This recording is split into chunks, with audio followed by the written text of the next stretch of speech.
नमस्कार नमस्कार, मेरा नाम है राजीव कुमार बजाज एनआर के भी, और मैं हूँ इस वक्त एडवोकेट प्रदीप नंबियार जी के साथ। प्रदीप नंबियार जी नमस्कार। नमस्कार सर, नमस्कार। और हम दोनों कहाँ पर हैं? नेशन नाउ पर। नेशन नाउ हमेशा आपके साथ और हमेशा ही आपके साथ रहेगा। आप सबको जय हिंद, जय महाराष्ट्र, जय भवानी, जय शिवाजी, वंदे मातरम। वंदे मातरम। जय हिंद, भारत माता की जय, इनकलाब जिंदाबाद, इनकलाब जिंदाबाद, और जय सिया राम। जय श्री राम। और बाकी जो भी आपको बोलना हो आप शौक से बोलें। सत श्री अकाल, गुड इवनिंग, अस्सलाम वालेकुम वगैरह वगैरह। सो Pradeep ji, RSS chief Mohan Bhagwat Saab has let the cat among the pigeons. He said politicians should retire at the age of 75. And now everybody is reading a lot into it. Is that directed at Mr. Narendra Modi? Narendra Modi जी 75 साल के होने वाले हैं 17 सितंबर को, और मोहन भागवत जी भी सितंबर को 75 पार करने वाले हैं। That's right. But as he says, he's not in politics. So is that supposed to be directed at Narendra Modi Saab? Directed at each other actually. Or but as far as the BJP is concerned, they're all laughing at it. They're all saying, you can keep dreaming if you like. Modi ji is going to be around for a long time. That's what they say. And by the way, without Modi at the moment, BJP is nothing. Really and truly speaking, I don't want to say it. You've said it. No, so, but we need to be frank about. We are not party to any of these parties. That's right.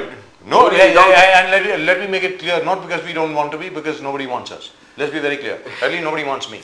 Pradeep ji, of course, was in the BJP, but एक वक्त था India was Indira and Indira was India. Ji. Now it is synonymous. India is synonymous Narendra Modi.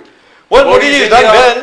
Modi is India and India is Modi. I mean, let us be frank about it. There can't be India without Modi. और आज की तारीख में जिस प्रकार अभी चल रहा है मसला, और ट्रम्प साहब के जो टैरिफ्स हैं, they're going to come into effect from the 1st of August. And India is not included in that, which is amazing, by the way. Which, by the way, I think Mr. Modi deserves credit for the fact that he did not react at all to whatever provocation that was coming from Donald Trump. और आज कोई 50 के 51,000 और appointment letters दिए हैं मोदी जी ने 51,000 दिल्ली रोजगार मेला में 51,000. But the Congress will never be happy. They said you promised 2 crores. आप 51,000 क्यों बांट रहे हो? लेकिन प्रदीप जी एक बड़ी अजीबोगरीब चीज है, मतलब मेरी समझ, मतलब मेरी तरह दिमाग में चल रहा है, वो क्या है कि इवन दो गडकरी साहब is a very dear friend of ours, क्या है सर कि इसी साल में there have been 5 major bridge collapses. Yes. और पिछले 10 साल के अंदर कोई 150-200 के करीब हो गए हैं. तो मतलब ये हो क्या रहा है, मेरे को समझ में नहीं आ रहा. और हर जगह पे रोड धंस रही है, कोई 8 फुट का गड्ढा हो रहा है, कहीं पे कुछ और हो रहा है. Anyway, let's go to our guest. This is a issue. This was highlighted by Rahul Gandhi. Rahul Gandhi कह रहे हैं कि इंफ्रा प्रोजेक्ट्स में करप्शन, मैसिव करप्शन है. रोड्स, हाईवे बिल्डिंग में मैसिव करप्शन हो रहा है, ब्रिजेस गिर रहे हैं. And the same thing is echoed by UBT, Uddhav Uddhav Thackeray ji has come out with one more demand. He says there should be 20% reservations in all housing, in all government housing should get reservations for Marathi speaking people. But let's go straight across to our guests. We've got a wonderful panel today. Let's go straight across. I can see my dear old friend Avadhoot Wagh Sahab right there. Avadhoot Wagh Sahab, namaskar. Namaskar sir, namaskar. I hope you are feeling well today, sir. Please take care of your health. Sir, please take care of your health. We need people like you. Please don't fool around with your health, please. Nizamuddin Rain Sahab, namaskar. How are you, sir? कैसे हैं? Fine, sir. और अशोक यादव साहब from the Samajwadi party at the moment. Ashok Yadav साहब joins us from Uttar Pradesh. Ashok Yadav साहब कौन से शहर में इस वक्त? कानपुर में, लखनऊ में, गोरखपुर में? मैं अपने होम डिस्ट्रिक्ट हूँ, आजमगढ़. आजमगढ़ में, मतलब अरे सर, आजमगढ़ कभी छोड़ के आ जाया करो ना, इधर उधर भी आया करो. ऐसी क्या बात है. आजमगढ़, वैसे आजमगढ़ बड़ी खूबसूरत जगह है, ऐसी बात नहीं है. और योगी जी के टारगेट में है आजमगढ़ अभी. जी, योगी जी के टारगेट में आजमगढ़ है. और सबसे बड़ी बात है, अखिलेश जी के टारगेट में भी आजमगढ़ है. उन्होंने वहां पे अपना घर बना लिया है सर. अब वो कहते हैं मेरा घर यहीं पर रहेगा, मैं यहीं पर रहूंगा, आजमगढ़ को मैं बिल्कुल इंप्रूव करके जाऊंगा. तो क्योंकि आप अभी उत्तर प्रदेश से हमें ज्वाइन किए, तो मैं सबसे पहले अशोक यादव जी सीधा आपके पास आता हूं. अशोक यादव जी, 2 चीजें सामने आती हैं. नंबर 1, योगी जी कहते हैं कि भाई मैं उत्तर प्रदेश को डिफेंस प्रोडक्शन का हब बनाने वाला हूं. और बात भी बिल्कुल ठीक है. लखनऊ के पास जो ब्राह्मोस मिसाइल की जो फैक्ट्री है, उसमें maximum number of BrahMos missiles are scheduled to be manufactured, ऐसा करके बताया जा रहा है. और साथ में उन्होंने यह भी कहा है कि मैन्युफैक्चरिंग हब बनेगा अब उत्तर प्रदेश, क्योंकि सैमसंग और एप्पल दोनों की फैक्ट्रियां भी वहां पे लगने वाली हैं, क्योंकि चाइना से उन्होंने मोरलेस पैकअप कर लिया है। अशोक यादव जी, इसमें कितनी सच्चाई है, और आपको क्या लगता है कि उत्तर प्रदेश के लोगों को अब क्या वो सरकार मिल गई है जो कि उनको मिलनी चाहिए थी बहुत साल पहले? अब आप बताएं सर। अशोक यादव जी। देखिए राजीव जी, मुझे लगता है कि ये सपने दिखाने वाली सरकार है, सपने बेचने वाली सरकार है, सपने में जीने वाली सरकार है। ये सरकार जमीन पे कुछ करने वाली नहीं है। आप देखिए, बड़े बड़े सपने माननीय मोदी जी भी दिखाया करते थे देश को, और अभी भी सपने दिखा रहे हैं। कोई सपना तो पूरा किया नहीं उन्होंने।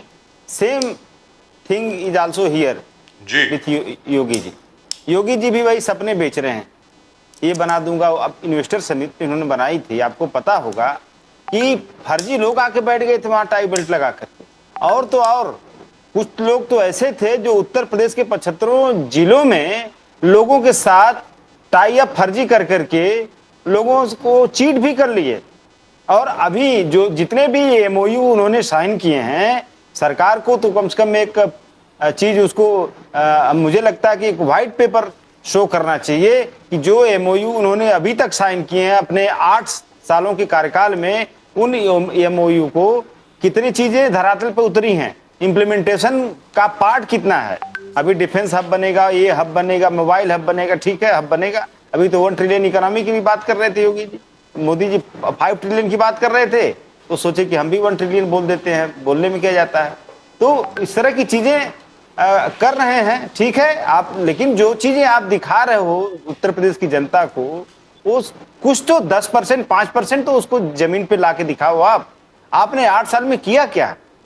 हमने तो लखनऊ आगरा एक्सप्रेसवे बनाया, हमने तो डायल 100 जैसी सेवा दिया न्यूयॉर्क सिंगापुर पुलिसिंग की तर्ज पर, जो कि क्विक रिस्पांस सिस्टम था, जो कि 10 मिनट में शहरों में, 15 मिनट में गांव में पुलिस की एक्सेस हमने दिया।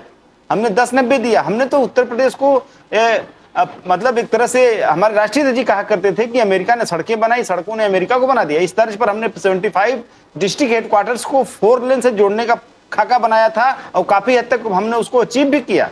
लेकिन आपने क्या किया? एक सिंगल काम बताइए जो जमीन पर आपने किया हो और जो आपने अपने मैनिफेस्टो में लिख करके दिया, लेकिन कोई ऐसा काम नहीं बता पाएंगे। हाँ, अभी आप देखिए उत्तर प्रदेश में आज के दौर में राजीव जी इतना ज्यादा लोग परेशान हैं एजुकेशन को लेकर के, शिक्षा को लेकर के। आप बताइए, जो सरकार ने फैसला किया कि 50 बच्चों से नीचे अगर जहां संख्या रहेगी स्कूल को हम बंद कर देंगे जी। अब बताइए, ये जो है हमारे राइट टू एजुकेशन, जो शिक्षा का अधिकार है, उस अधिकार पर भी एक तरह से ये अटैक है। आप तमाम अभिभावकों का बयान यहाँ पे चलाया जा रहा है, दिखाया जा रहा है, वो बच्चे रो रहे हैं, अभिभावक परेशान है कि 3 किलोमीटर 4 किलोमीटर के 5 किलोमीटर रेंज में हमारा बच्चा जाएगा कैसे? जो अपने गांव में नहीं जाता था उसको ले जाने के लिए अभिभावकों को कन्विंस करना पड़ता था, उनको MDM खिलाना पड़ता था, उनको तमाम तरह से बातें करके अभिभावक उनको कन्विंस करके लाते थे। टीचर तो आते थे, पढ़ते थे, लेकिन अब उनको पूल कर दिया गया दूसरे स्कूल में। अब वो कोई भी, मैं तो देख रहा हूं कि लगभग 5000 स्कूल मर्ज हो चुके हैं, लेकिन टीचर तो ज्वाइन किए हैं, बच्चे नहीं ज्वाइन किए हैं।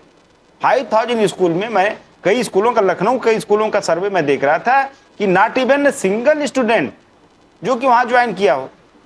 तो स्थिति ये उत्तर प्रदेश की है। अशोक यादव जी, लेकिन अशोक यादव साहब, आज की तारीख में अगर रिजर्व बैंक के आप फिगर्स देखें और गवर्नमेंट की अगर आप फिगर्स देखें, तो आज की तारीख में उत्तर प्रदेश का जो जीडीपी है for the fiscal year 2024 and 2025 is around $359.56 billion, which is about $360 billion, which is a huge improvement from last year, which was around $300 billion. So I'm talking about US billion dollars over here. So which means some progress is being made. कि जो उत्तर प्रदेश का जो GDP है वो तकरीबन $60 billion से ऊपर आया है सर। अशोक यादव जी, जी जी, ये तो आंकड़े हैं, सरकार के आंकड़े हैं। जी हाँ, ये सब डेटाज का रिफ्लेक्शन दिखा करके एक चकाचौंध पैदा करती है सरकार, एक चकाचौंध दिखाती है। अभी नीति आयोग को CEO ने क्या बोला था कि India is the one of the 4th largest economy in the world. तो आप बताइए, सरकार ने उसको इंडोर्स नहीं किया, सरकार साइलेंट रही क्योंकि जान रही थी फर्जी बोल रहे हैं। जापान को बीट करके हमने 1 of the 4th largest economy हमने गेन कर लिया। सवाल ये उठता है कि 4th लार्जेस्ट इकोनॉमी आप इंडिया की या जो जीडीपी आप यूपी की बता रहे हैं जी, ये आम जनता के जेब से किसको कैसे कोरिलेट किया जा रहा है? अगर देखा जाए तो अगर आप 4th लार्जेस्ट इकोनॉमी क्लेम कर रहे हैं तो हम जो पर कैपिटा इनकम है, जो कि जनता की इकोनॉमी जिसको आप कह सकते हैं, वो तो इकोनॉमी देश की इकोनॉमी है। उस इकोनॉमी की देश की इकोनॉमी में जनता की इकोनॉमी का क्या हालत है? जनता की अशोक यादव जी हर क्षेत्र में, योगी आदित्यनाथ जी का कहना कि हर क्षेत्र में विकास में भी, विरासत में भी, अब बोलते हैं कि देखो किस प्रकार से हीट वेव से हमने हीट वेव से ग्रीन वेव में उत्तर प्रदेश को तब्दील कर दिया। 204 करोड़ सैपलिंग्स, 75% सर्वाइवल रेट पर 8 साल में पूरे फॉरेस्ट कवर 5 लाख एकड़ से बढ़ा दिया। यानी हम विकास भी कर रहे हैं, एट द सेम टाइम प्रधानमंत्री मोदी जी के जो एनवायरमेंट प्रोटेक्शन, क्लाइमेट चेंज, उसी को एकदम प्रायोरिटाइज करके काम कर रहे हैं। तो आंकड़े दे रहे अशोक यादव जी, आंकड़े दे रहे, increase of forest cover, heat wave to green wave. नहीं, देखिए योगी जी को भी मुझे लगता है कि इन आंकड़ों की सच्चाई नहीं पता होगी। उनको जो लिख के दे दिया गया होगा वो बोल दिए होंगे। इन आंकड़ों की सच्चाई उनको नहीं पता होगी, तभी इस तरह से बोल रहे हैं हीट वेव से हमने ग्रीन वेव में तब्दील कर दिया। मैं बात जो इकोनॉमी की कर रहा था प्रदीप जी, आपको 137वें नंबर पे हमारी इकोनॉमी, मतलब पर कैपिटा इनकम में हम हैं 137वें नंबर पर, मतलब टॉप 50 देशों से बाहर। और हम क्या कर रहे हैं कि हमारी इकोनॉमी इतना बढ़ गई, हम चौथे 1 of the 4th largest economy. और आपने जो इन्वायरमेंट के आंकड़े प्रस्तुत किए हैं, मुझे नहीं लगता कि धरातल पर उसका 5% भी इंप्लीमेंटेशन हुआ होगा। कोई मतलब सर्वे करा लीजिए, जो ग्राउंड पे सर्वे हैं, कि जितने भी पौधे लगाए गए हैं जमीन पर, वो कितने पौधे जीवित हैं। सिर्फ फोटोबाजी, फोटो आज खिंचा के लोग, मंत्री लोग, विधायक लोग जाते हैं, अगले दिन पौधे गायब हो जाते हैं। इस तरह से 75% सर्वाइवल रेट है अशोक यादव जी, ये आंकड़ा है 75% सर्वाइवल रेट, यानी 204 करोड़ सैपलिंग्स प्लांट किए, 75% है सर्वाइव्ड। अशोक यादव जी पेपर देखिए, ये फाइलों जो आंकड़े आप बता रहे हैं, ये सरकार ने फाइलों को दुरुस्त करने के आंकड़े बता रहे हैं कि मौसम गुलाबी है फाइलों में। कोई शायर ने कहा था मौसम गुलाबी है लेकिन फाइलों में, फाइलों में तो गुलाबी मौसम है, लेकिन गुलाबी नहीं। So let me go across to Nizam Saab. After that I'll go to our dear friend Waq Saab, and then Waq Saab can reply to all this. लेकिन निजामुद्दीन रहीम साहब ये बताएं कि आज की तारीख में 2 या 3 चीजें। एक तो ये जो पब्लिक सेफ्टी एक्ट जो पास हुआ है, उसको लेकर के कांग्रेस बोल रही है कि भाई ये लोगों के खिलाफ इस्तेमाल होगा, ये होगा, वो होगा, वगैरह वगैरह वगैरह। लेकिन आपकी खुद की सरकारों ने ऐसा ही एक्ट पास किया है, आंध्र प्रदेश में, सॉरी कर्नाटक में भी और तेलंगाना में भी। नंबर 2, जो आज इंफ्रास्ट्रक्चर की बात हो रही है हर जगह पे, निजाम साहब, हर जगह पे बात हो रही है कि भाई इंफ्रास्ट्रक्चर देश में कितना इंप्रूव हुआ है, ये हुआ है, वो हुआ है, वो हुआ है। अभी जो खबरें आ रही है वो ये आ रही है कि भाई उधर किधर कहीं ब्रिज गिर गए, कहीं पुलिया गिर गई। और पिछले साल तो क्या हुआ था कि बिहार के अंदर कोई 18 के 20 या 21 पुल गिर गए थे। उत्तर प्रदेश में भी 2 पुल गिर गए। गुजरात के अंदर तो अभी 4 बहुत बड़े बड़े पुल गिरे हैं, और अभी इसी महीने के अंदर एक और गिर गया। और हमारा जो डोंबिवली वाला जो फ्लाईओवर है अभी बना है, 8 करोड़ की लागत पे, सॉरी 22 करोड़ की लागत पे 8 साल में जो बना है, उसको बंद करना पड़ गया एक ही बारिश के बाद। तो निजाम साहब ये क्या हो रहा है, जरा बताएंगे आप? सर, ये करप्शन की चरम सीमा है, लूट जिसको बोलते हैं, क्योंकि इनके पूरे शासनकाल में जहां जहां बीजेपी की सरकारें हैं उनका कोई कंट्रोल नहीं है। अगर कंट्रोल होता तो ये हो नहीं सकता। अब आप स्वयं सोचिए कि मोदी जी इस देश में सत्ता में आए थे गुजरात मॉडल लेकर, उससे अलावा तो कोई चीज उनके पास नहीं था। आपके पास सारे फुटेज होंगे। तो पूरे देश को उन्होंने बेवकूफ बनाया, देश को बंधक बनाया, और उन्होंने ये कहा कि गुजरात मॉडल हमारा ऐसा है। उन्होंने कई देशों की अलग अलग तस्वीरें भी गुजरात के डेवलपमेंट में जोड़कर दिखाया कि देखिए हम एजुकेशन में ये कर रहे हैं, रोड डेवलपमेंट में कर रहे हैं, सारी चीजें दिखाई। लेकिन सच्चाई सब सामने आ रही। आपको याद होगा कि बंगाल चुनाव में प्रधानमंत्री जी भाषण कर रहे थे, एक वहां ब्रिज गिर गया था कलकत्ता के आसपास, और उन्होंने इतनी बदतमीजी से, मतलब देश के प्रधानमंत्री को शोभा नहीं देता कि इस तरह की बात करें। उन्होंने जिस तरह का भाषा का इस्तेमाल किया था उनके लिए, दीदी के लिए, जो वहाँ की मुख्यमंत्री हैं, और उसके तुरंत बाद बिहार का गिर गया। फिर जवाब देना भारी पड़ गया। अभी बिहार छोड़ दीजिए, जिसके बेस पर आप पूरे देश में सरकार में आए, जिसका नाम लेकर आप डंका पीटते रहे, वो डंका पीटने वाले गुजरात की हालत ऐसी हो गई है कि आज मैं इनका स्टेटमेंट कल सुन रहा था, हमारे नितिन गडकरी सर का।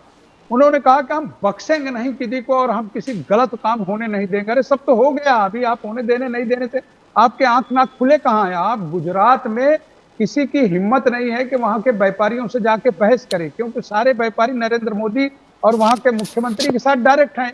आपको याद होगा जब मोरबी का ब्रिज गिरा था, मैं गुजरात में इंचार्ज होके गया था मोरबी चुनाव में, तो मैंने वहां जो जिस कम्युनिटी की उनका है वो बीजेपी के लोग हैं, उन्होंने कहा साहब इनके अगेंस्ट भी आपको भाषण नहीं करना है और इनसे बात नहीं करनी है, ये हमारा है। अब ये जो ब्रिज अभी तत्काल गिरा है, आपने देखा कि मीडिया इस पर कहीं बहस करा रही है?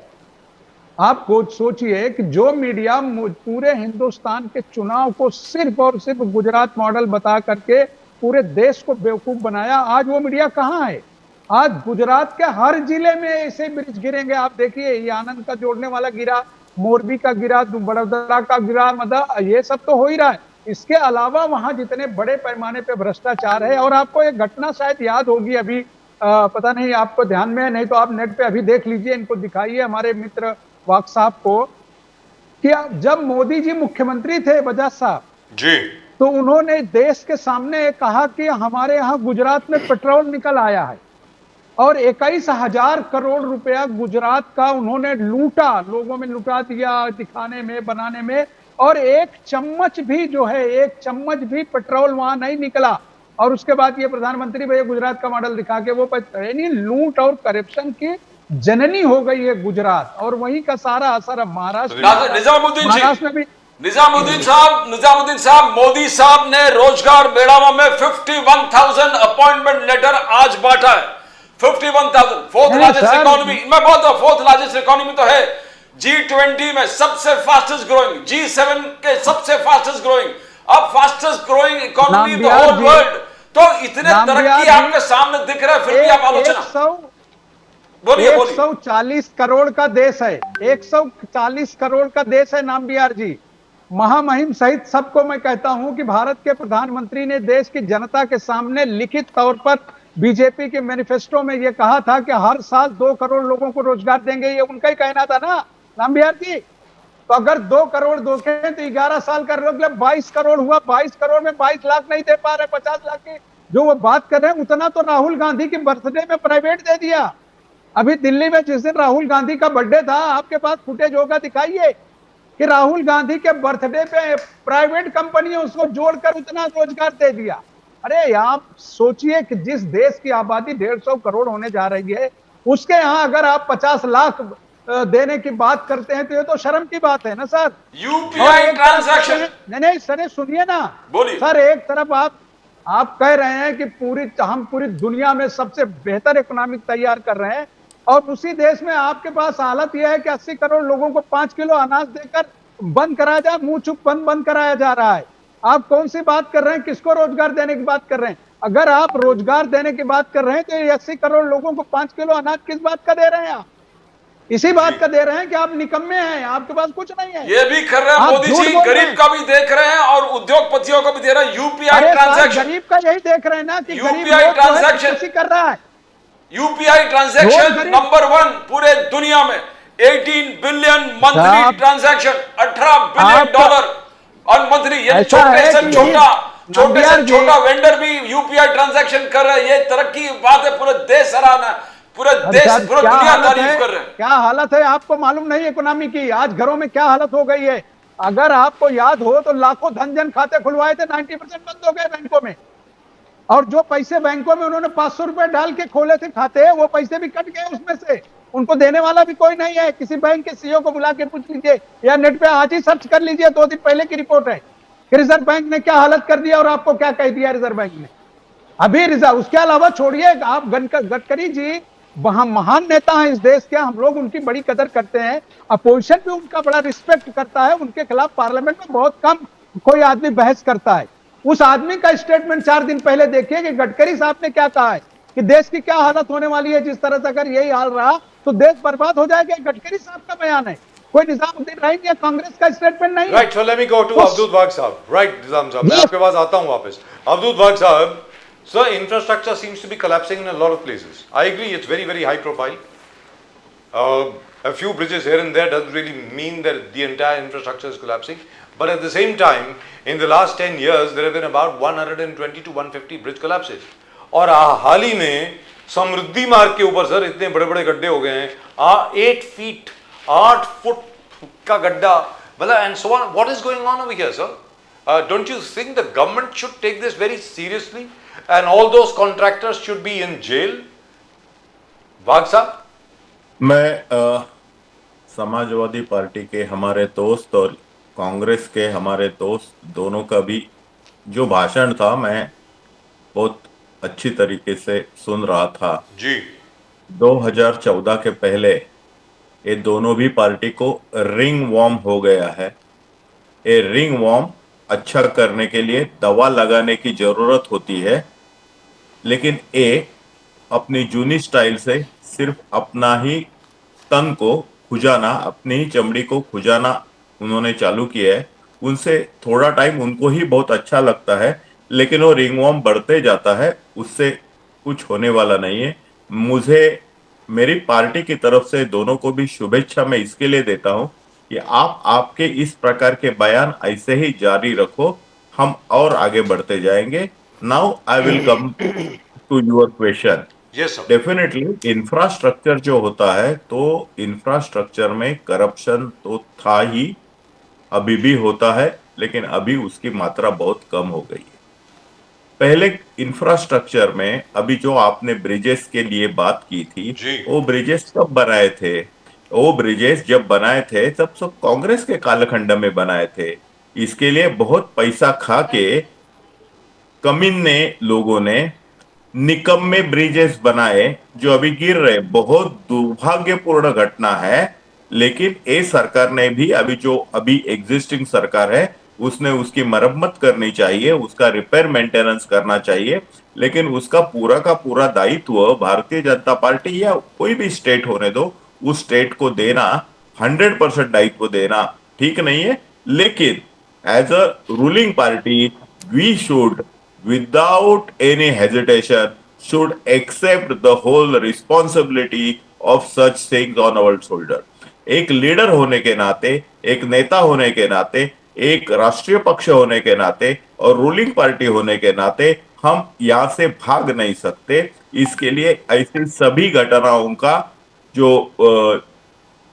नैतिक अधिष्ठान के रूप में नैतिक उसका हमने तो लेना ही चाहिए, जो कुछ होगा वो, and we are ready for that. You know Wagh साहब, इंफ्रास्ट्रक्चर, भैया बोलिए। इंफ्रास्ट्रक्चर जो हो रहा है भारत में, तो भारत में जो इंफ्रास्ट्रक्चर हो गया है जो कभी नहीं हुआ इतना हो गया है। अभी मेरे दोस्त एम्प्लॉयमेंट के बारे में बोल रहे थे, शायद उनको एम्प्लॉयमेंट बोल के गवर्नमेंट की एम्प्लॉयमेंट ही मालूम है, लेकिन प्राइवेट सेक्टर में किसी भी आदमी को काम मिलता है उसको एम्प्लॉयमेंट ही कहते हैं।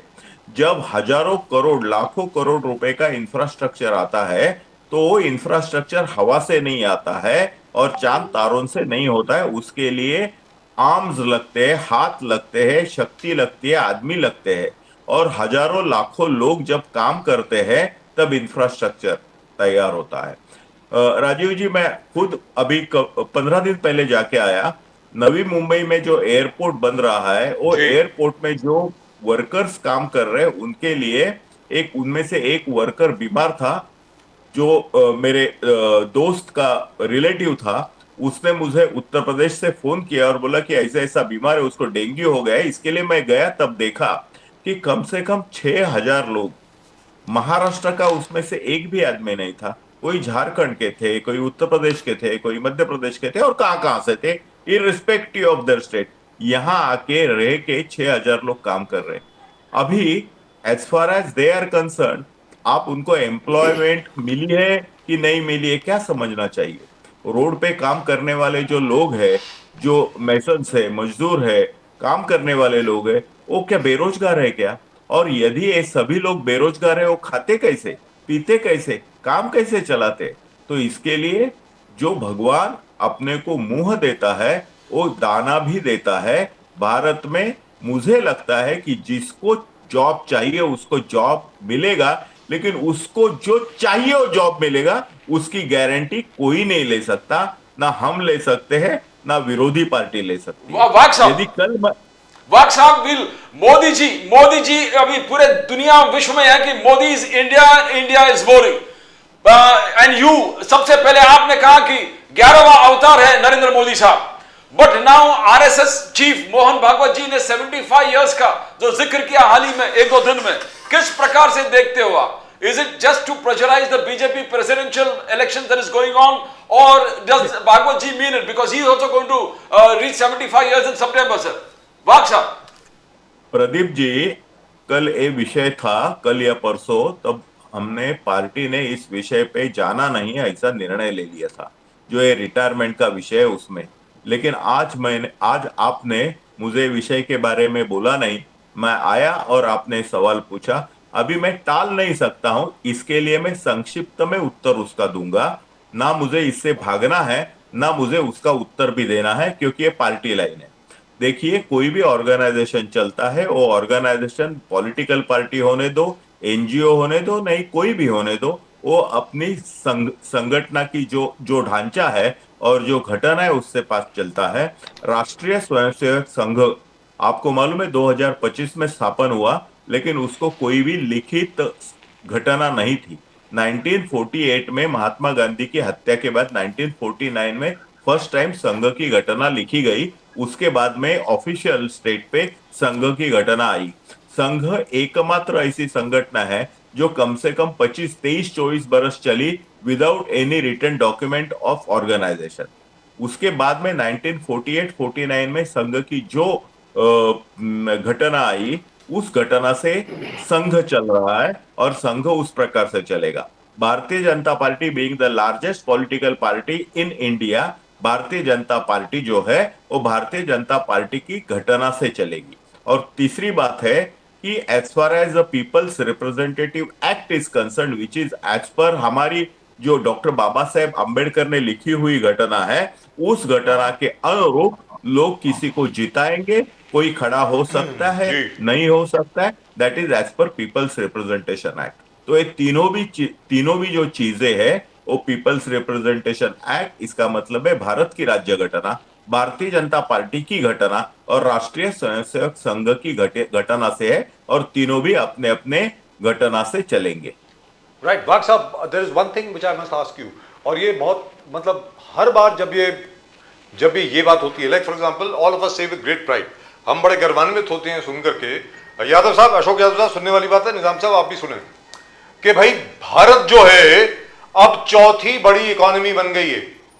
We are number 4 in the world as per GDP, and within a year and a half we'll probably be number 3। Germany को भी ओवरटेक कर लेंगे। उस वक्त हमेशा हमारे मित्र जो हैं विपक्षी पार्टी के, हमेशा पर कैपिटा इनकम की बात करते हैं। Sir, we are a very large nation. अभी तो आप 140 करोड़ से आप कैलकुलेट कर रहे हैं। As per our calculation we are about 156 crore. मेरा ये कहना है, अरे भाई, the fact is the GDP is going up. When it goes up, that is the only time that you can actually provide proper facilities for people. So why does this argument come up again and again and again?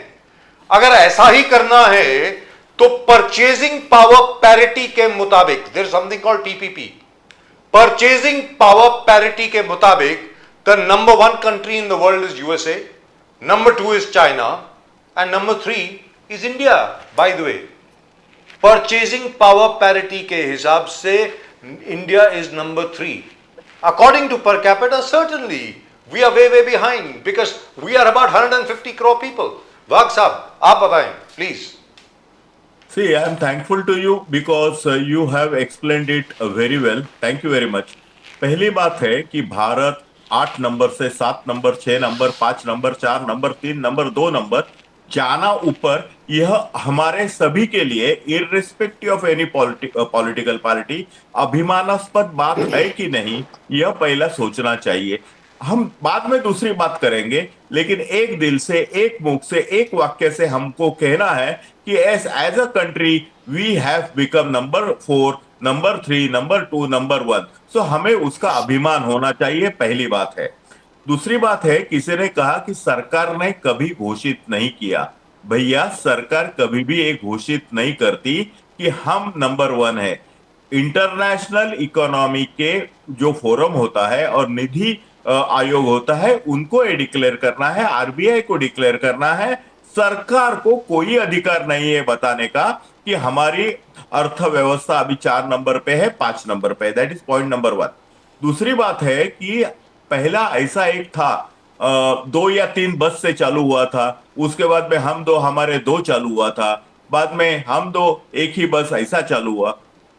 पहले ऐसे लग रहा था कि हमारी जो बढ़ती लोक संख्या है, वो लोक संख्या हमारे विकास के लिए खतरा है। उसके बाद में आस्ते आस्ते जैसा सर्विस सेक्टर बढ़ने लगा, तब हमें लगा कि ये हमारी जो यूथ लोक संख्या है, वो हमारा फोर्स भी है। इसके लिए जिस प्रकार से हमारा फोर्स बढ़ता है, हमारी यूथ बढ़ती है, वैसी देश की ताकत बढ़ती है। हमारी लोक संख्या कमजोरी नहीं है, हमारी लोक संख्या हमारा बल है, हमारा पावर है। It is not our liability but our asset. That is point number 1। And in spite of our population is getting increased, we are able to provide them food, shelter, water to all people. That is the greatness of this really great country. अभी आपने purchase power parity कहा, जी। $5,000 कमाता है एक आदमी, लेकिन $5,000 आज के तारीख में 5 लाख रुपया होता है भारत की तुलना में। 90 और 100 से मल्टीप्लाई करेगा तो क्या सचमुच वो आदमी 5 लाख रुपया पगार देता है? कैन वी कंपेयर 5 लाख रुपया भारत में कमाने वाला आदमी इज इक्वल टू $5,000 कमाने वाला अमेरिका का आदमी? नहीं, वो जितना कमाता है उतना ही खर्चा कर रहता है, क्योंकि उसको एक क्या बोलते हैं, कोका कोला भी लेना है, पेप्सी भी लेना है, तो उसको भी उधर 100 रुपए देने पड़ते हैं, $1 देना पड़ता है। और जब वो $1 देता है तो ही 100 रुपए में उसको पेप्सी मिलता है, कोका कोला मिलता है। हमारे इधर वो 10 रुपए में, 15 रुपए में मिलता है। So that is the purchase power parity. It is not only the international conversion of and exchange rate. Bharat में समझो एक आदमी, मैं शायद गलत हो सकता हूं, और please take it in economic way, don't make it political, is my request. लेकिन भारत में, मैं कोकण से आता हूं, कोकण में जो गरीब लोग हैं, जो गांव में रहते हैं, उनको यदि 10-15 हजार रुपए महीने का मिलता है तो वहां आराम से रह सकते हैं। इसका कारण ऐसा है कि बिजली का दर कम है, उधर रहने के लिए क्या बोलते हैं, जो घर पट्टी लगाते हैं वो सही लगाई जाती है, उधर आम मिलता है, कोकोनट मिलता है, और सारी चीजें मिलती है। तो बाकी उनको जो खर्चा लगता है, वो खर्चा सिर्फ सॉल्ट लेने के लिए, पेपर लेने के लिए और बाकी चीजों के लिए आता है। धान, अनाज और धान तो उनके घर में मिलता है।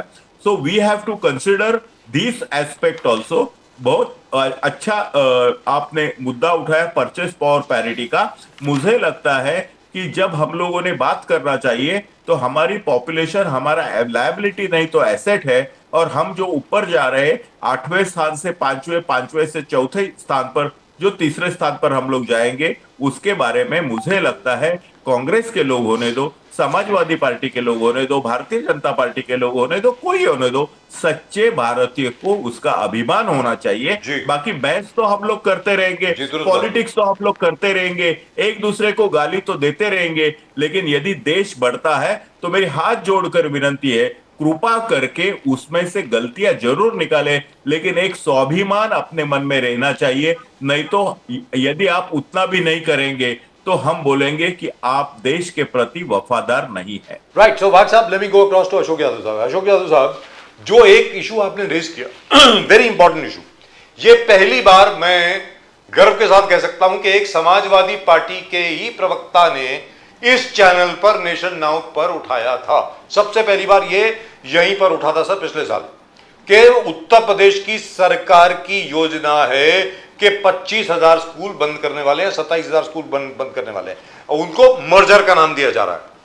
लेकिन अभी सुना है कि यह फिगर शायद और भी बढ़ सकता है। यही बात यही बात आप सबकी जानकारी के लिए मैं बता दूं, हमारे महाराष्ट्र के जो एजुकेशन मिनिस्टर है दादा भूसे साहब ने on the floor of the house ये बात कही है कि 5,600 स्कूल वो बंद कर चुके हैं या मर्ज कर चुके हैं, यानी 5,600 schools in Maharashtra have been closed. My point is this to you Ashok Yadav साहब, ये प्राइमरी स्कूल्स है, मतलब we should be increasing the number of schools. ये मर्ज करने का, बंद करने का मतलब ये क्या है, किसकी स्कीम है, ये क्या है ये? सर आप जरा इस पर रोशनी डालें अशोक यादव साहब प्लीज। देखिए, भाजपा या आरएसएस बहुत दूर की मतलब सोचती है, बहुत दूर की सोचती है। वो जानते हैं कि अगर जनता धर्मांध बनेगी, फैनेटिस्ट रहेगी, तो सवाल नहीं करेगी। वो किसी भी जो व्यक्ति अपने आप को नॉन बायोलॉजिकल बोलेगा उसको गॉड मानकर उसके आगे नतमस्तक हो जाएगी, हाँ ये भगवान है, क्योंकि ये नॉन बायोलॉजिकल अपने आप को बोल रहे हैं। तो जनता या कोई भी व्यक्ति, सवाल कहां से पैदा होते हैं राजीव जी? सवाल पैदा होते हैं एजुकेशन से। एजुकेशन ही रिवॉल्यूशन लाती है समाज में, और जब एजुकेशन नहीं है तो समाज स्पाइनलेस हो जाता है। उसके पास स्पाइन नहीं है, देयर इज नो क्वेश्चन, वो सवाल उसके पास है ही नहीं। तो अब आरएसएस को, भाजपा को अगर लॉन्ग टर्म के लिए शासन करना है तो इस देश की एजुकेशन प्रणाली को या तो अपने हिसाब से मैनेज करो, जो हम चाहें वो आप पढ़ो, या तो फिर ना पढ़ो। क्योंकि दोनों चीजें, आप अगर एजुकेशन को बढ़ावा दोगे तो कहीं ना कहीं सवाल भी पूछे जाएंगे, कहीं ना कहीं रिवॉल्यूशन भी आएगा समाज में, और वो सरकार नहीं चाहती। सवालों से इतने बचते हैं हमारे मोदी जी कि हिंदुस्तान में आज तक 11 साल हो गए, एक सिंगल पीसी अगर किए हो तो बताएं। वहां जाके अमेरिका में तो किसी तरह फंस गए थे व्हाइट हाउस में, तो Sabrina Siddiqui wall street journal की पत्रकार ने पूछ दिया सवाल डेमोक्रेसी के बारे में। उन्होंने बोला कि democracy runs in our blood, democracy runs in my blood, हमारे रगों में बह रही है। अब ये आजकल सिंदूर बह रहा है, गर्म सिंदूर उनके रगों में बह रहा है, और न जाने कब तक बहेगा। खैर वो अलग बात है। ये सवालों से बचते हैं लोग, और सवालों से बचने के लिए शिक्षा को बंद कर रहे हैं, स्कूल बंद कर रहे हैं। जो सर्व शिक्षा अभियान आप देखिए, उत्तर प्रदेश समेत अन्य राज्यों में भी सरकार की योजना सर्व शिक्षा अभियान, इसके तहत so many promotional schemes are run by government, और उसमें पैसा खर्च होता है सरकार का, प्रमोशन के लिए पैसे खर्च होते हैं। और सरकार कर क्या रही है? अगर मान लीजिए स्ट्रेंथ कम है तो उस स्ट्रेंथ को बढ़ाने के लिए सरकार क्या कर रही है? स्ट्रेंथ को बढ़ाने के लिए कोई प्रयास नहीं हो रहा है। स्कूल बंद कर दो, ये कौन सा लॉजिक हुआ? अभी हमारे जो संवैधानिक अधिकार है, जो हमारे मौलिक अधिकारों के श्रेणी में आता है एजुकेशन, अब आप मौलिक अधिकारों पर भी हमला कर रहे हो अपनी स्वार्थ की सिद्धि के लिए। जिस समाज को गुलाम बनाना है, इस आरएसएस जानती है, ये थिंकर हैं, थिंक टैंक उनके पास है, जानती है समाज को गुलाम बनाना, उसको शिक्षा से दूर कर दो। समाज को गुलाम बनाना है, उसको फ्री में चीजें देना शुरू कर दो, वो अपाहिज हो जाएगा, वो काम नहीं करेगा। फिर अशोक यादव जी, अभी अशोक यादव जी, केशव प्रसाद मौर्य जी ने जिस प्रकार से आलोचना किया अखिलेश यादव जी के, Akhilesh Yadav ji is not a true socialist. समाजवाद का नकाब पहनकर अखिलेश यादव जी, बिकॉज इमरजेंसी पे बात हुआ, बोले कि इमरजेंसी में समाजवादी पार्टी या जो मुलायम सिंह यादव जी थे तो क्या भूमिका निभाया था। आज नकाब पहनकर अखिलेश यादव जी किस प्रकार से, और आजमगढ़ में नया घर ले लिया है, आप ही के कॉन्स्टिट्यूंसी तो थोड़ा आगे, और काशीराम जी और मुलायम सिंह की आइडियोलॉजी और जो है उनको समाजवादी आइडियोलॉजी को इनकॉर्पोरेट, तो बोले सब ढोंग है, नकाब पहने हैं आप। क्या मजबूरी है कि आप कांग्रेस के साथ खड़े हैं? It exposes your ideology. Ashok Yadav ji, नहीं, इमरजेंसी में जो सत्ता थी उस सत्ता के खिलाफ हम लोग थे, और उस सत्ता के खिलाफ समाजवादी लोग जेल भी गए, लेकिन that was declared emergency, and this time that there is undeclared emergency, and undeclared emergency so far dangerous than declared emergency. तो ये अनडिक्लेयर्ड इमरजेंसी है, और इस अनडिक्लेयर्ड इमरजेंसी के खिलाफ भी, जैसे हम लोग उस समय 75 में डिक्लेयर्ड इमरजेंसी के खिलाफ थे, उसी तरह समाजवादी आज अनडिक्लेयर्ड इमरजेंसी के खिलाफ। हमारा पक्ष कहां बदला है? हमारा पक्ष वही है, we are socialist, and that time we are also against against the dictatorship government, and this time also we are against the dictatorship government. तो हमारा पक्ष तो वही है, उनके सोचने का नजरिया है। अब केशव प्रसाद मौर्य जी को इस चीज को समझना चाहिए, क्योंकि पढ़ते लिखते तो है नहीं वो अगर पढ़ते तो कम से कम उनको एक चीज का याद रहता, दत्तात्रेय होसबोले का वो स्टेटमेंट जो जनरल सेक्रेटरी है आरएसएस में, उन्होंने क्या बोला कि सोशलिस्ट और सेकुलर शब्द हमारा जो प्रियम्बल है कॉन्स्टिट्यूशन का, उसमें से इसको हटा देना चाहिए। अब आप सोशलिस्ट की बात कर रहे हो, केशव प्रसाद मौर्य जी सोशलिस्ट की बात कर रहे हैं, और उनका मातृ संगठन मदर ऑर्गेनाइजेशन कह रहा है कि सोशलिस्ट और सेकुलर शब्दों को संविधान से हटा देना चाहिए। वाइस प्रेसिडेंट देश का, जो कि संवैधानिक कुर्सी होती है, लेकिन वो वाइस प्रेसिडेंट अभी भी अपने आप को समझ रहे हैं कि हम भाजपा के सेक्टर प्रभारी हैं, भाजपा के कार्यकर्ता हैं। इस तरह का बयान दे रहे हैं कि सेकुलर सोशलिस्ट शब्द नासूर की तरह हैं। आप समझिए, बात को समझिए, ये लोग देश को कहां ले जाना चाहते हैं। जब सुप्रीम कोर्ट ने आदेश दिया आर्टिकल 142 के तहत एक टाइम बाउंड लिमिट लगाई कि गवर्नर इतने दिन फाइल रोक सकते हैं, उसके बाद राष्ट्रपति इतने दिन के अंदर फाइल पे डिसीजन दे सकते हैं। क्या कहे उस समय भी कि सुप्रीम कोर्ट का article 142 is act like nuclear missile. अब आप बताइए, जिस देश का वाइस प्रेसिडेंट, जिस देश के वाइस प्रेसिडेंट इस तरह का बात करता हो, उस देश को थ्रेट किससे है? थ्रेट तो सरकार से है, और थ्रेट सरकार को सरकार से नहीं है, इस थ्रेट जो है हमारे डेमोक्रेसी को भी है। जब डेमोक्रेसी नहीं रहेगी फिर कौन सुरक्षित रहेगा? ना आप सुरक्षित रहेंगे ना हम सुरक्षित रहेंगे। क्योंकि अभी आप तमाम आंकड़ों की बात कर रहे थे राजीव जी, आप बताइए प्रेस फ्रीडमशिप इंडेक्स, मैं आप ही के विभाग की बात कर रहा हूं, पीएफआई में क्या स्थिति है हमारी इंटरनेशनल लेवल पर रैंकिंग? आप लोग तो रेगुलर पढ़ते होंगे, तो क्या इसको हम छोड़ दें? अगर ये आंकड़े अगर सरकार के फेवर में नहीं है तो इस आंकड़ों पर भी बात होना चाहिए। आपने कहा कि पर कैपिटा इनकम में विपक्ष बात करने लगता है, हम क्यों ना पर कैपिटा इनकम में बात करें? हमारे जेब में आज अभी एक रिपोर्ट में देख रहा था कि हिंदुस्तान के 7 करोड़ जनता जिसकी पर डे की इनकम 62 रुपए है, 62 रुपीज, इस देश की स्थिति ये है। पर कैपिटा इनकम में हम बात क्यों ना करें? ग्लोबल हंगर इंडेक्स की बात हम क्यों ना करें? तो इस जो आंकड़े सूट कर रहे हैं सरकार को, उन आंकड़ों पर सरकार बात करेगी। लेकिन अभी बीजेपी जो इनइक्वालिटी आप दरार बोलते हैं, इनइक्वालिटी रिच और पुअर में, राहुल जी, अखिलेश यादव जी सब कहते हैं कि इनइक्वालिटी बहुत बढ़ गया है, मगर इंटरनेशनल रिपोर्ट जो आया है बोला कि India is the fourth best where equality among people are concerned. There is much no discrimination in equality. तो ये रिपोर्ट है, इंटरनेशनल रिपोर्ट है, उस पर क्या चर्चा करेंगे आप कि जो आप बोलते रेखा है अमीर गरीब के वो सब, तो India stands 4th position, the best position, way ahead the G20 and G7। Ashok Yadav ji देखिए, मुझे लगता है प्रदीप जी कि नितिन गडकरी साहब ने इस पे अपना बयान रखा है कि देश में अनइक्वलिटी बहुत ज्यादा बढ़ गई है। ये मैं नहीं बोल रहा हूं, ये भारत सरकार का केंद्रीय मंत्री बोल रहा है कि अनइक्वलिटी बहुत ज्यादा बढ़ गई है देश में और देश के लिए खतरा है। अनइक्वलिटी सिर्फ गडकरी साहब नहीं बोल रहे हैं, इंटरनेशनल रिपोर्ट की बात मैं नहीं कर रहा हूं, लेकिन एक रिपोर्ट मैं भी पढ़ा था, जिस रिपोर्ट इंडियन एक्सप्रेस में छपी थी, उस रिपोर्ट में लिखा था कि आजादी के पहले जितना अनइक्वलिटी थी वो अनइक्वलिटी आज के डेट में है। 2025 का रिपोर्ट मतलब तुलना किया गया था। तो रिपोर्ट्स तो आती रहती हैं, लेकिन उन रिपोर्ट्स के आंकड़ों पर उसका जमीन पे क्या हकीकत है, ये दोनों चीजों को कोरिलेट करने की जरूरत है। आप बताइए, मोदी जी क्या कहते थे प्रधानमंत्री जब नहीं थे, मुख्यमंत्री थे, कहते थे डॉलर की और जब रुपए की कीमत गिरती है तो कहीं ना कहीं प्रधानमंत्री की गरिमा भी गिरती है। तो आज किसकी गरिमा गिर रही है? रुपए लगभग 100 रुपए, मतलब $1 100 रुपीज का लमसम हो गया है। अब आप बताइए, इस पे बात ना किया जाए? इस पे बात इसलिए नहीं करेंगे क्योंकि ये सरकार के फेवर की बात नहीं है, ये सरकार को सूट नहीं करता है। सरकार को क्या सूट करेगा?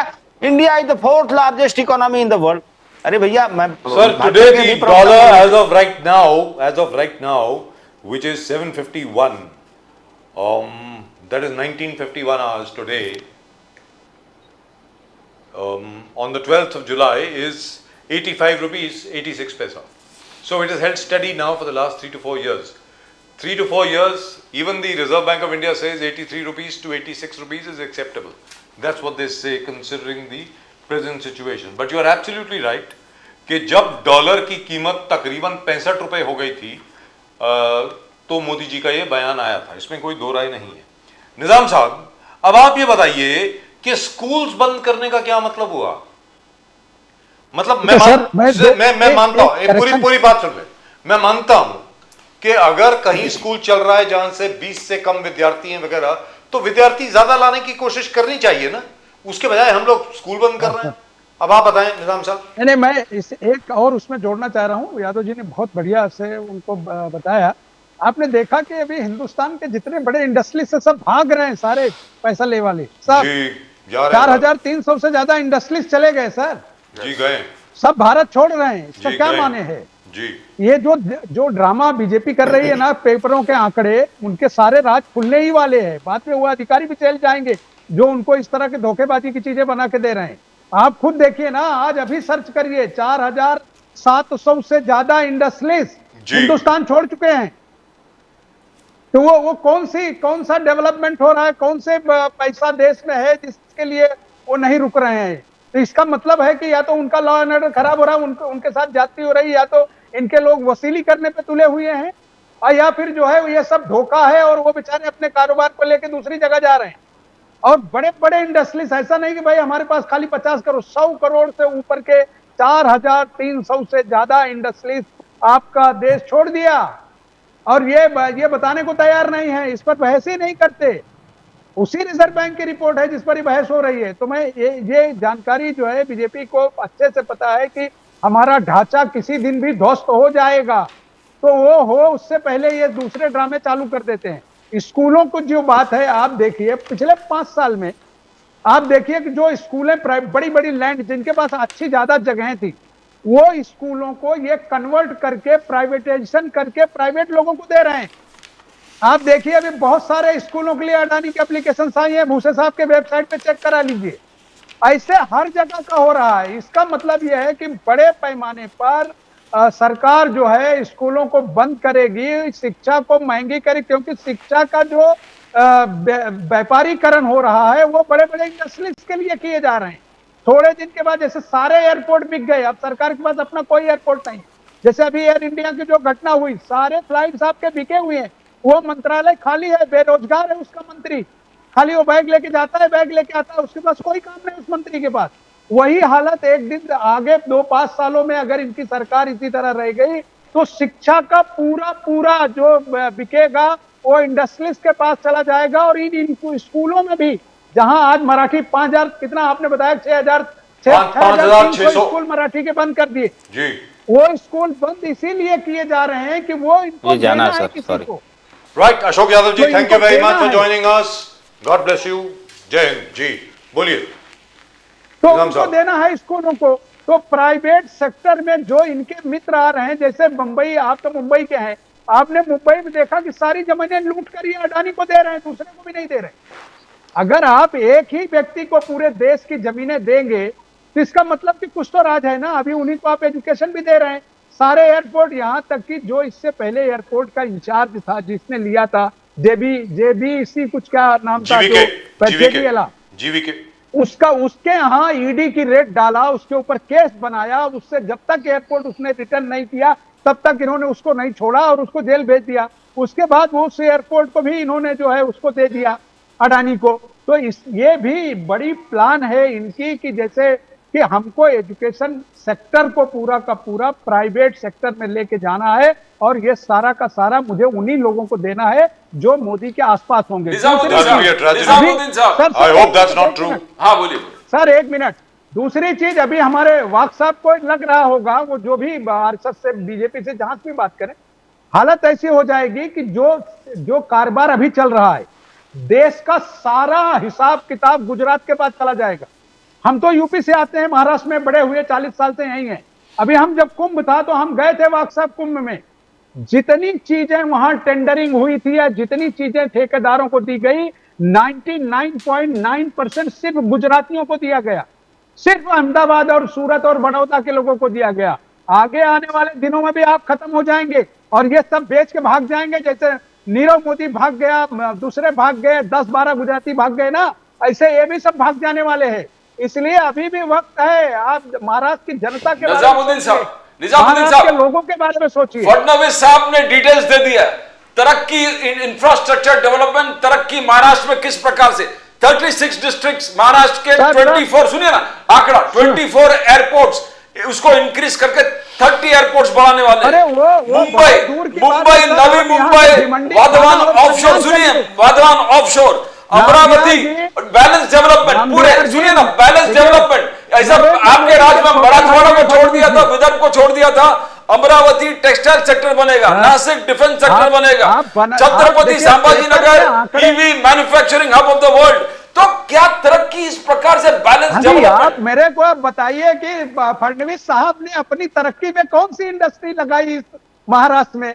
आप अभी बात कर रहे हैं, मैं आपको अभी बोलता हूं कि आपका रिपोर्टर होगा भिवंडी कल्याण थाना, आज अभी आप सर्च करिए, मैं आपको वीडियोस भेज रहा हूं, गाड़ियां लेके आप चल नहीं सकते, बहुत बड़ी टेक्सटाइल का हब है पूरा भिवंडी, तबाह कर दिया आपने जी पूरा। आज की बात कर रहा हूं मैं, लंबी दोष की बात नहीं करता। वाघ साहब को चाहिए तो मैं उनको लेके चलता हूं, दिखा देता हूं, ना वहां रोड है, ना वहां पानी है, ना। और जिन स्कूलों की आप बात कर रहे हैं, एक भी 90% स्कूलों में बच्चियों के लिए टॉयलेट नहीं है।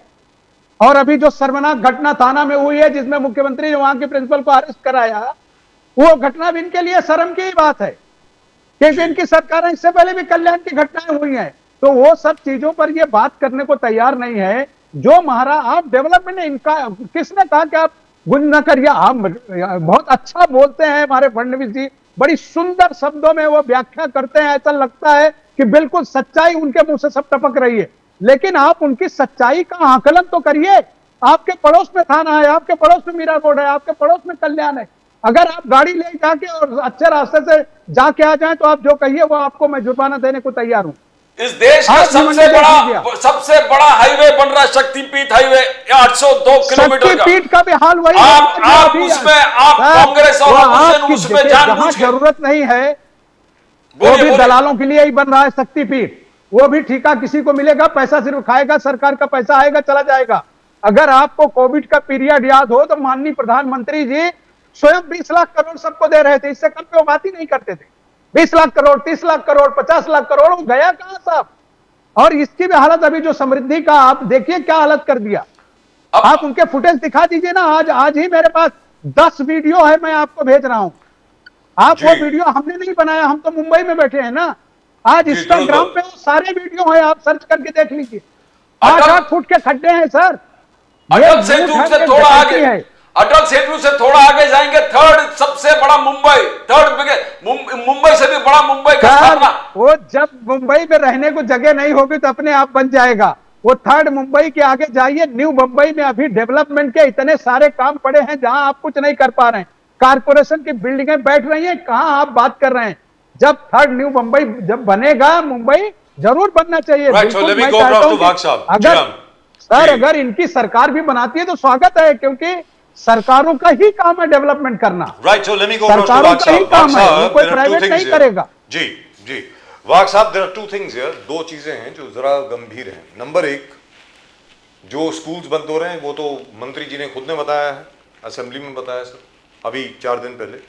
और दूसरी चीज क्या है, जो हाई नेट वर्थ इंडिविजुअल्स की जो बात कर रहे थे अभी निजाम साहब, आंकड़े ये हैं सर, ये सरकारी आंकड़े हैं, मेरे नहीं है ये। 2022 में 8,000 high net worth individuals left India. 2023 6,500 high net worth individuals left India. In 2024, projected figure is 4,300. So this 4,300 could also go up to 5,000. We're not sure. That is one. And number two, the other thing which I asked specifically with regard to closure of schools. Why can't we get more kids?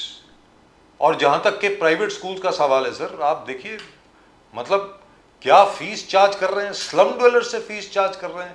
लोगों का दिमाग खराब हो गया है sir. क्या, what is going on here Wagh साहब? We have discussed this earlier also. We must absolutely must take care of our kids. Wagh साहब, पॉइंट नंबर 1, हमारे कांग्रेस के दोस्तों ने कहा कि बहुत सारी बातें कही जी, और उन्होंने ये भी कहा कि, और हमें एडवाइस भी दिया कि सब जो गुजरात में जा रहा है उसके लिए आपने कुछ सोचना चाहिए।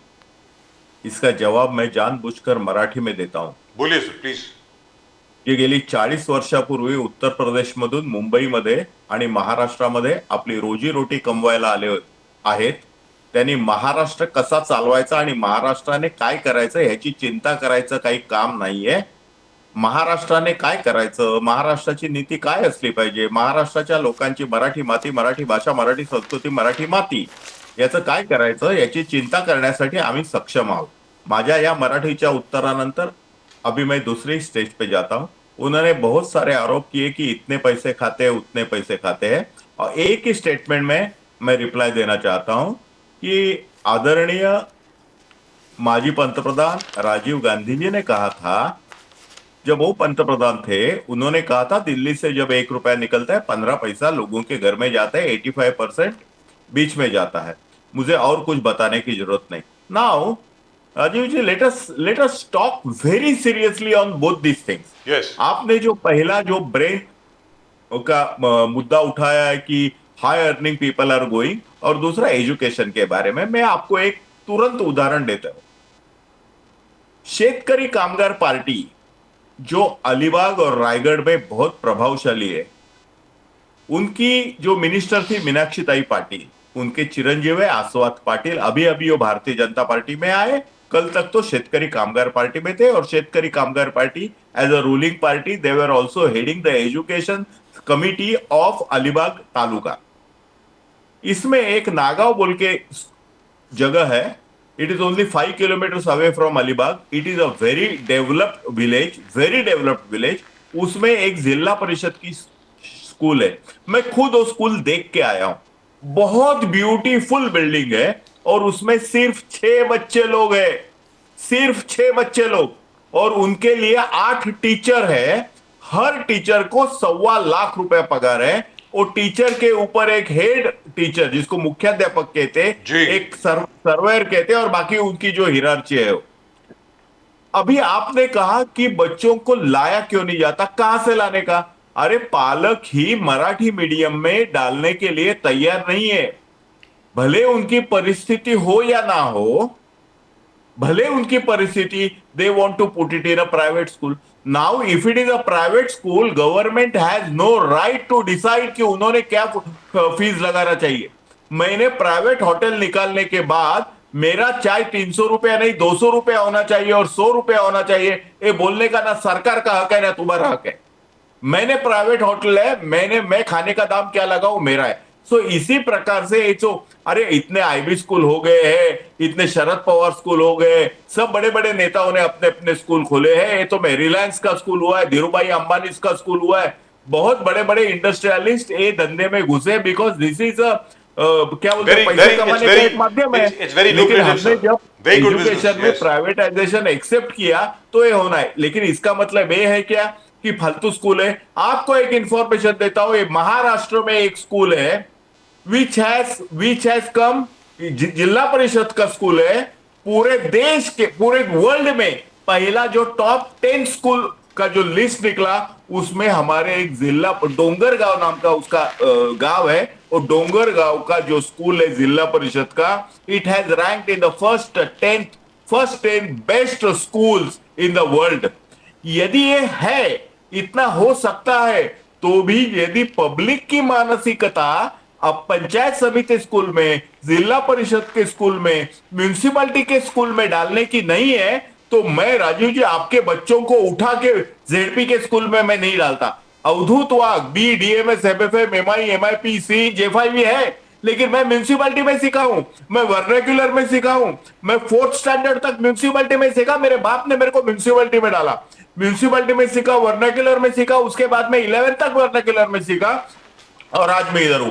लोगों को लगता है कि मैं इंग्लिश पढ़ने के बाद मेरे लड़के एकदम स्मार्ट होंगे और डायरेक्टली उनको नासा में सुपर साइंटिस्ट, नहीं तो गूगल में सीईओ बनाएंगे. अरे इंग्लैंड में तो कुत्ते भी इंग्लिश में बात करते हैं यार, कुत्ते भी बात करते हैं. लेकिन ये जो साइकोलॉजी है, ये जो गुलामगिरी का प्रतीक है, 150 ईयर्स जो ब्रिटिशों ने अपने ऊपर थापा है, तो हमको लगता है कि हमारी भाषा भले हिंदी हो मराठी हो, वो कमजोर है और इंग्लिश बड़ी है. मुझे दिक्कत तब होती है, हिंदी और मराठी का वाद है, वो चलते रहता है, उसके बारे में मुझे कहना नहीं है. लेकिन जो हिंदी ना बोलने वाले लोग हैं, उनको मेरा कहना ऐसा है कि वो टाइम मराठी के बाद उनको इंग्लिश चली लेकिन हिंदी नहीं चली।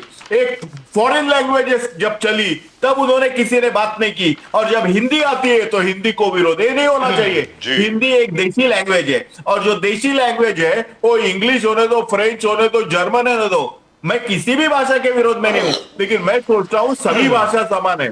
जब सभी भाषा समान है तो मुझे लगता है कि अपनी मातृभाषा में शिक्षण लेना सबसे अच्छी चीज है। लेकिन लोगों का विश्वास ही उड़ गया है। गवर्नमेंट के इतने अच्छे अच्छे हॉस्पिटल है राजीव जी, केईएम मुंबई में केईएम है, सायन है, जेजे है, बहुत बढ़िया बढ़िया हॉस्पिटल है। Wadia is suppose to be one of the best hospitals in India as far as maternity and deliveries are concern, लेकिन वो गवर्नमेंट है उसमें डालते नहीं, और हीरानंदाने में 7 लाख रुपए देके स्पेशल रूम लेते हैं लोग। वो उनकी मानसिकता है, अभी हम लोग उसमें क्या करें। मेरे जैसा आदमी जाता है कटिंग 10 रुपए का चाय पीता है, कोई लोगों की मानसिकता है ईएमआई भरते हैं और 250 रुपए का चाय ताजमहल में पीते हैं। उनमें और मेरे में फर्क होगा। ये लोगों का जो फर्क है, जो गुलामगिरी है, वो जब तक निकलती नहीं बाहर से, और हमारे बच्चों को हम जब मातृभाषा में जब तक शिक्षण नहीं देते, भला नहीं होने वाला है। और जाते जाते एक कहता हूं, दूसरे सब्जेक्ट पे आता हूं, एक कहता हूं, देखो आने वाला जमाना आर्टिफिशियल इंटेलिजेंस का होगा। आर्टिफिशियल इंटेलिजेंस इस प्रकार से आगे जा रहा है, तो मैं अभी हिंदी में बात कर रहा हूं, आप मराठी में सुनेंगे या जर्मनी में सुनेंगे। अभी ट्रांसलेशन होने दो, कुछ भी होने दो, कोई भी भाषा का दूसरे भाषा में ट्रांसलेशन होना, अनुवाद होना, सुनना, ये बहुत आम बात हो रही है आज भी। देखो कल क्या होने वाला है, उसी वक्त 10 भाषा 15 भाषा का महत्व ही निकल जाएगा। सिर्फ एक भाषा चलेगी, अपनी मातृभाषा।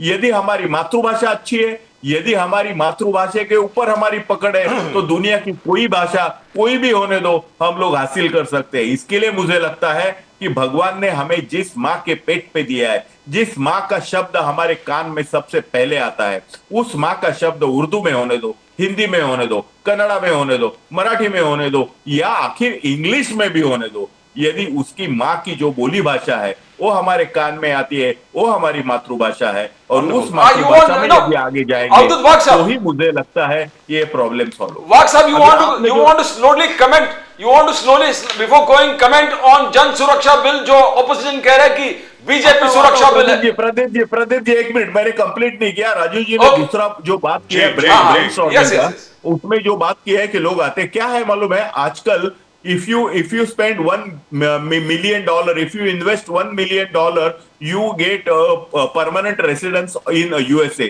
पोर्तुगाल ने ऐसे किए, कम से कम मेरे हिसाब से कम 20-22 ऐसी कंट्रीज है। जी करेक्ट। आप कुछ बात कर रहे हैं? नहीं, बोलिए। नो बोलिए।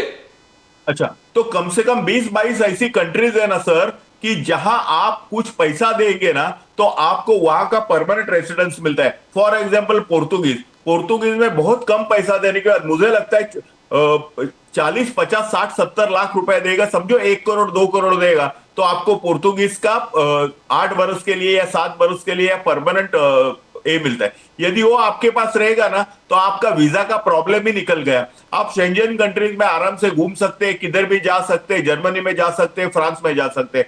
तो बहुत सारे इंडियंस उनके धंधे के लिए, जहां उनको इंटरनेशनल व्यापार करना पड़ता है और वापस उनको वीजा की प्रॉब्लम होती है, इसके लिए वो लेते हैं और उनकी सिटीजनशिप मिलती है। इसका मतलब उन्होंने देश छोड़ा ऐसा नहीं। ऑन पेपर क्या होता है, on paper they are getting the citizenship of Portugal, और जो टैक्स होता है वो 6 महीना 180 डेज से ज्यादा वो लोग बाहर रहते हैं तो वो एनआरआई बन जाते हैं और इधर का टैक्स कम हो जाता है। मुझे लगता है ये थोड़ा इकोनॉमिकल, फाइनेंशियल, कमर्शियल एस्पेक्ट है। ये मुझे नहीं लगता है कि यहाँ के लोग सब छोड़ के उधर जा रहे, यहाँ की फैक्ट्रीज उधर जाके लोग ले रहे, ऐसा नहीं होता है। मुझे ऐसा नहीं लगता है। मुझे भी बहुत सारे लोग मालूम, बहुत सारे क्यों बोलूं, 2-4 लोग तो मालूम है जिन्होंने अभी लास्ट 2-3 बरस में पोर्तुगाल का सिटीजनशिप लिया है, लेकिन वो मुंबई में रहते हैं, हमेशा मिलते हैं, हमारे साथ ही धंधा करते हैं, लेकिन उनके पास पोर्तुगाल का भी एक which is true for quite a few builders by the way, which is true for quite a few builders over here also. However, congratulations to both of you, दोनों को बहुत बहुत शुभकामनाएं, निजामुद्दीन रईन साहब और जनाब वाघ साहब। 11 किले छत्रपति शिवाजी महाराज के, they got UNESCO heritage status, and I think both Mr. Devendra Thank you, Fadnavis sir. Thank you. sahab, I'm very proud of it. I'm very Ashish proud Shelar of it. sahab, they've really worked very hard. But I have only one problem with that, because I've researched. I've done a lot of work on this subject. I hope they take care of them. I'm really telling you, some of these forts are in a bad state. I hope they really and truly take care of them. ये 10 fort जो है वो महाराष्ट्र में है, एक fort जो है वो तमिलनाडु का है, गिंजी जो फोर्ट है, दैट इज इन तमिलनाडु। मेरा ये कहना है कि सर, इसको अगर as a tourism site, educational site बच्चों के लिए अगर डेवलप किया जाए छत्रपति टूर के हिसाब से, मुझे ऐसा लगता है कि the kind of revenue that will be generated over here will be absolutely fantastic. But really and truly congratulations to both of you, fantastic, really and truly Thank you. Great.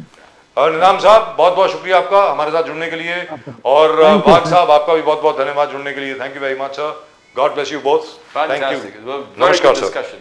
Lovely discussion today, नमस्कार। Well, absolutely true. Look at Niranjan Hirandani, he's here most of the time. Video. But he's a citizen, I think, of Cyprus, or is it Crete? I'm not sure. But he's or Malta, I'm not sure. But he's a citizen of some Mediterranean country. So is the case with so many other people who are actually citizens of some other country. But the fact is, once you become a citizen of, say, like he was talking about Portugal. Portugal is a member of the European Union. Ab European Union mein, if you are, say, a citizen of Portugal, then your entry is free everywhere. You don't need to do anything at all. I mean, you just need to show your Portuguese passport and you are through everywhere. But So- one thing is the tightening of transparency and scrutiny in India is also a worrying fact, because people would prefer to go to those countries where there's less and where, scrutiny on and where there is no extradition treaty with India. Yes, yes. And- like for example Albania, you know, and places like that. So And some investigating- of our friends are also there. They're Albanian citizens now, and which is the reason why the government has not been able to bring them back. And if the investigating agencies, increase the heat on the citizens, you got a problem. You got a problem where normal businessmen would try to flee from here. ये एक चीज याद रखिए sir, Then you will say that why you can't be a honest businessman. Now that मुझे debate will never end. Pradeep ji, एक चीज है, नरेंद्र मोदी साहब ने 2013 में और उसके बाद 2014 जनवरी में ये बार बार कहा था कि आज की तारीख में हमारे जितने उद्योगपति हैं उनको सिर्फ एक ही लाइन डराती है, वो है सीबीआई का डर। मेरे प्रधानमंत्री बनने के बाद ऐसा कुछ नहीं होगा। उन्होंने बिल्कुल सच बोला था, सीबीआई का डर नहीं, ईडी का डर है। तो he was not wrong. अब जज सुरक्षा, अब एक एक चीजों में प्रॉपर्टी अटैच करेंगे, बैंक अकाउंट्स फ्रीज करेंगे, लोगों को बेघर करेंगे। Now, do you call this draconian? This is draconian. Now, This is terrible. just because the chief minister says this will not be misused, can it not be misused? Of course, it will be misused. The CM is there today, CM is not there tomorrow. There could be And how much will the CM look at? He can't look after every police station. Let's be very clear. What are you going to do? And in any event, as you said very rightly, when the next government comes in, they might use it to their own advantage. And shove everybody inside. आज की तारीख में अगर मैंने for example अभी बोला कि देवेंद्र फडणवीस जी ने बहुत अच्छा काम किया कि आपने 11 हमारे जो किले हैं छत्रपति शिवाजी महाराज के, उनको यूनेस्को का हेरिटेज स्टेटस मिल गया। But I hope they look after them well. This can be construed as a criticism. Bajaj साहब आप उठिए, आप अंदर चलिए। आई मीन क्या मतलब हुआ है? According to that Public Safety Act or whatever it is, it's a criticism of the government. Therefore, you can go inside. What is this? And continues, response coming from the PMLA courts. Where is the evidence? Where is the evidence? Yes. 100 दिन हो गए, 180 दिन हो गए, 200 दिन हो गए, evidence कभी दे रहे हो? Now, ये जो गूंज रहे हैं, and top minds of the country, the legal minds of the country, coming together and saying that when you attach the property, when you fix the bank account, आपने property सब आपके कब्जे में है, तो जी। custody क्यों चाहिए व्यक्ति का इतने सारे दिन या सालों और साल? कस्टडी से बाहर तभी आता है आदमी जो पीएमएलए में अंदर होता है जब वो 3 साल तक जेल में रह चुका है, because that is almost half of the sentence that he would be serving in case he gets convicted. तो 3 साल तो उसके गए, उसकी लाइफ के, उसकी और उसकी फैमिली के। What happens? I mean, this is like crazy. So this was what are we initially- doing? This was initially going to be used against narco-terrorism and terrorists. That's financial right. terrorism. That's right. Now it's being used anywhere. It's been used against milkmen. So what starts against terrorism, Naxalwad, narco-terrorism, is now easily used Sir, against it is any being person. used against panwalas, against Yes. dudwalas, against dhobis, against laundry walas. I mean, what is going on over here? Come on. It is almost as if, Pradeep ji, जो हमारी crime branch है, किसी भी police की वो काम ही नहीं कर रही है। सारा एक एक केस ईडी के पास है। Are there any narcotics involved anywhere? सीधी सादी बात है sir. The Enforcement Directorate is a very good institution. It must be utilized properly to fight narco-terrorism. How can you use them for mundane things which are quite easily investigated and prosecuted by the normal police departments? Why would you need such a specialized department like the Directorate of Enforcement? I mean, I don't know. People will have to take a major call in this, because as you said very rightly, nothing lasts forever, which is true for governments. Governments don't last forever. Let's be very clear.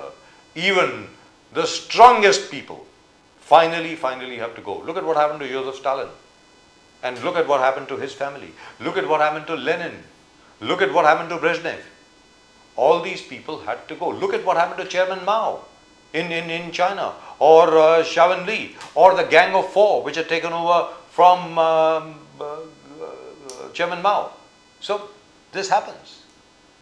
So at the end of the day, democracy, in a democracy, you have to have institutions which stand the test of time.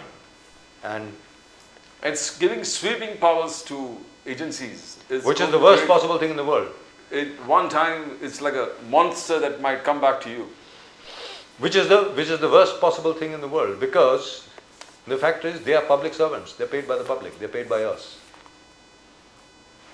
But instead of that, वो क्या आप वो गाना गा रहे थे, एक अमर प्रेम का गाना गा रहे थे, क्या है? वो क्या है कि वो माली जब वो क्या है, आग लगाए तो चिंगारी कोई भड़के तो कोई उसे बुझाए, सावन उसे बुझाए, और सावन जो आग लगाए उसको कौन बुझाए. मतलब यही हो रहा है अभी. I hope people wake up. In any event, we'll get Pradeep ji to sing that song one of these days. Right over here, he sings beautifully and he sings in tune. So तो से कौन बुझाए. क्या बात है साहब, क्या बात है. Beautiful. Right, that's just about it. और भाई अगर आपने वो चैनल को सब्सक्राइब नहीं किया तो जरा कर लें. Do subscribe to the channel. The fastest growing channel of the nation now. और बेल आइकन के ऊपर जरा क्लिक कर लें please. And do send in your comments. अपने कमेंट जरूर भेजें. And that's it from both Pradeep ji and myself. And congratulations to the prime minister mister Modi for having been awarded the highest civilian honor by 27 countries all over the world. I think we should all be very Yes. proud. I think we are very proud of that. And that's just about it in tonight's show. We'll of course see you on Monday. तब तक के लिए आप सब लोगों को नमस्कार.